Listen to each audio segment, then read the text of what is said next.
L'École supérieure d'administration, d'économie, de journalisme et des métiers de l'audiovisuel ESAE offre de nouveaux challenges pour l'année universitaire 2023-2024. Étudiantes et étudiants, parents d'élèves nouveaux bacheliers, ESAE, c'est la garantie d'une formation de qualité à des conditions très avantageuses. À Gbedjromede, à Papa, à Boumekalavi et Parakou, inscrivez-vous en administration générale, administration du travail et de la sécurité sociale, trésor et finances publiques, impôts, diplomatie et relations internationales, journalisme et métiers de l'audiovisuel, gestion des marchés publics, planification et développement local, sciences économiques, sciences juridiques et toutes les filières des sciences de gestion. ESAE vous offre des bourses, demi-bourses et de réductions pour les premières inscriptions dans toutes ces filières. Waouh! En licence 1, 2 et 3 et en master, bénéficiez jusqu'à 50% de réduction sur tous nos sites. N'est-ce pas génial? Infoline. ESAE Gbedjromede, 3e rue à droite en quittant le carrefour Le Jador pour la BIBE Jéricho ou au plus 229 90 93 65 21 98 98 14 00 à Kpakpa au plus 229 52 88 33 33 à Boumekalavi au plus 229 52 88 44 44 Parakou au plus 229 52 46 12 12.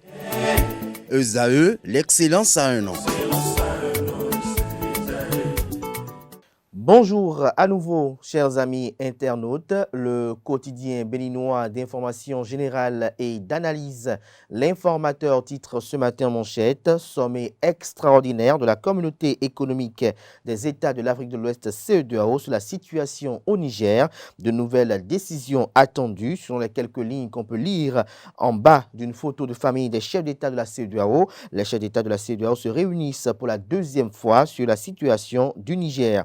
Il est attendu de cette assise de nouvelles décisions au regard des événements successifs depuis la rencontre du 30 juillet dernier, précise le confrère.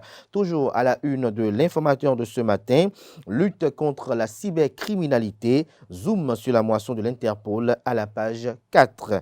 Réglementation des jeux de hasard, un dispositif de contrôle bientôt mis en place, nous annonce la une du jour de l'informateur. Média, le groupe de presse La Gazette du Golfe suspendu. Les raisons évoquées par la haute autorité de l'audiovisuel et de la communication RAC vous sont présentées dans les colonnes de sa parution de ce matin.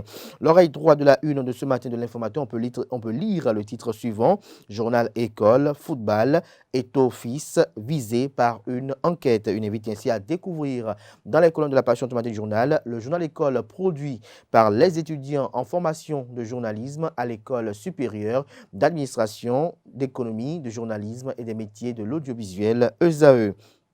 La Nation fait savoir ce matin à travers sa manchette que les chefs d'État de la communauté économique des États de l'Afrique de l'Ouest CEDEAO se retrouvent ce jeudi 10 août à Abuja pour statuer sur la conduite à tenir après l'expiration de l'ultimatum lancé à la junte militaire nigérienne. Celui-ci a expiré sans que ne soit effective l'intervention militaire retenue en dernier recours. Quelle va être la suite des événements, s'interroge le confrère pour titrer ce matin manchette, règlement de la crise nigérienne, l'heure de vérité. Crise au Sahel, une aubaine pour réformer sans complexe, la CEDEAO estime le quotidien de service public. Fraternité ce matin manchette. Lutte contre l'anarque en ligne en Afrique de l'Ouest, la bonne moisson de Interpol, pas de répit pour les cybercriminels où qu'ils soient. Le journal fait savoir que plus les mois passent, plus l'insomnie s'accentue dans le rang des cybercriminels. Interpol vient de démanteler un vaste réseau de personnes spécialisées dans la cybercriminalité en Afrique de l'Ouest. Dénommée Jackal, cette opération menée dans la plupart des pays ouest-africains a permis d'identifier 1100 suspects d'un groupe criminel organisé dénommé Black Axe, dont 103 ont été arrêtés. Aussi, 208 comptes bancaires ont-ils été bloqués, un montant de 2,15 millions d'euros saisis et gelés. Le crime organisé est principalement motivé par le gain financier et Interpol s'engage à travailler avec nos pays membres pour priver ces groupes de leur avoir mal acquis. Cette opération réussie impliquant un si grand nombre de pays membres, montre, clairement ce qui peut être réalisé grâce à la coopération internationale et elle servira de modèle pour une action policière. Toujours à la une de Fraternité de ce matin, l'arène du Vaudon à Ouida, un ambitieux projet culturel et touristique, prend encore retrouvé en images des détails à la page 6. Toujours à la une du même quotidien ce matin, Dr Chimène Toronou sur le soin dentaire. Le brossage du soir est le plus important. Le matinal ce matin en manchette, crise au Niger. L'Église catholique réagit. Lire le message des conférences épiscopales de l'Afrique de l'Ouest, un nouveau sommet de la CEDEAO ce jour. La France se range derrière l'organisation, précise le confrère. Toujours à la une de Le Matinal de ce matin, protection et préservation des écosystèmes forestiers, 5,5 milliards de francs CFA pour le Bénin. Matin libre ce matin en manchette, sanctions contre le Niger, l'Union progressiste, le Renouveau et le bloc républicain muet, fait constater le confrère. CEDEAO foncé ou reculé, s'interroge à nouveau le journal. Toujours à la une de Matin libre de ce matin, nouvelle orientation de notre diplomatie à l'ère de la rupture. Les conditions de réussite d'une diplomatie économique agissante vous sont présentées aux pages 10 et 11. Le Béninois libère ce matin en manchette. Pour la réussite de la campagne d'orientation et d'information des nouveaux bacheliers, l'invite de Éléonore Yaïla Descamps, ministre de l'Enseignement supérieur et de la Recherche scientifique. Le chronogramme de la campagne dans les communes vous est présenté à la page 5.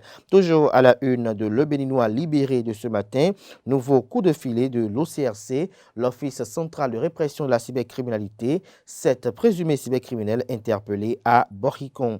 Coup d'État au Niger, le message des conférences épiscopales aux acteurs impliqués vous est relayé dans les colonnes de la page du matin de Le Béninois libéré.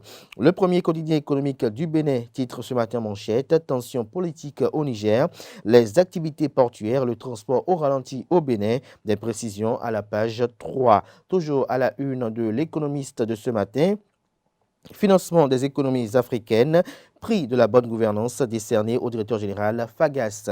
Nouvelle expression ce matin manchette, suppression de l'examen du CEP, Salimane Karimou, pas favorable. Le ministre des enseignements maternels et primaires, Salimane Karimou, vient de se prononcer sur le maintien ou non de la suppression du certificat d'études primaires CEP. Le pays émergent titre ce matin en manchette, coup d'État au Niger, Faure Singbe prend le contre-pied d'Alassane Dramane Ouattara. Le chef de l'État togolais n'est pas pour une intervention militaire, communique le confrère. L'événement du jour ce matin en manchette, partenariat entre le Bénin et la BADEA, un accord cadre signé au profit du secteur privé. Il ouvre la voie au financement du secteur par la BADEA. Modernisation de la justice au Bénin, des réflexions pointues annoncées pour octobre prochain à Cotonou. Dabarou, ce matin en manchette, santé, la nécessité du test d'électrophorèse avant le mariage vous est présentée à la page 3 de la page automatique du journal qui informe que dans le cadre de la protection des droits humains, les journalistes du Nord Bénin sont outillés par Amnesty International. Nous passons à présent à Le Chasseur Info, ouverture des inscriptions à titre payant dans les établissements de formation technique et professionnelle au titre de l'année 2023-2024. La liste des 18 lycées privés autorisés. L'inscription couvre la période du 7 au 31 août 2023 dans les lycées publics et aussi privés. Décryptage info ce matin en manchette. Management, le directeur général du Fagas, distingué meilleur manager d'Afrique, lire quelques témoignages de ses collaborateurs dans les colonnes de la page du matin du quotidien. La Guérite, ce matin en manchette, parle de résurgence des coups d'État en Afrique de l'Ouest. Ce sont les populations qui en souffrent. Le journaliste Mas Gaspard Adjamossi se désole de cette option suicidaire pour le peuple. Des précisions dans les colonnes de la page du matin du journal. Cercle international pour le développement et la paix en soutien aux gouvernements africains. Yves Nonvillon-Baguidi, nommé vice-président. La primeur ce matin en manchette, guéguerre à la mosquée centrale de Kadjaoum. L'Union islamique du Bénin sonne la fin de la récréation. Les différentes parties appelées à allumer le calumet de la paix. Nous passons à présent au journal Jupiter qui titre ce matin en manchette, fête patronale des archivistes et bibliothécaires et du BOSS au chevet des médias. Des précisions à la page 8. Nous bouclons ce matin avec l'hebdomadaire humoristique et satirique paraissant à Cotonou. Vacances à plein gaz, les Benguis sont là. Vous avez quelqu'un qui est en train de revenir de l'aéroport, c'est-à-dire il revient de voyage, et vous avez sur sa tête un carton sur lequel c'est inscrit capote, et il tire une valise, et vous avez vu des jeunes filles qui disent waouh, c'est qui qui est-ce, j'allais dire, qu'est-ce qui les choux, j'allais lire plutôt. Wow, qu'est-ce qui les choux, j'allais dire. Vous avez une autre femme derrière le benguis en question qui est en train de courir pour l'aider à tirer sa valise. C'est une œuvre de Kosoko. C'est cette œuvre humoristique et satirique que prend un thème la une des journaux de ce matin. Merci pour l'attention. Place à présent au bulletin matinal d'information.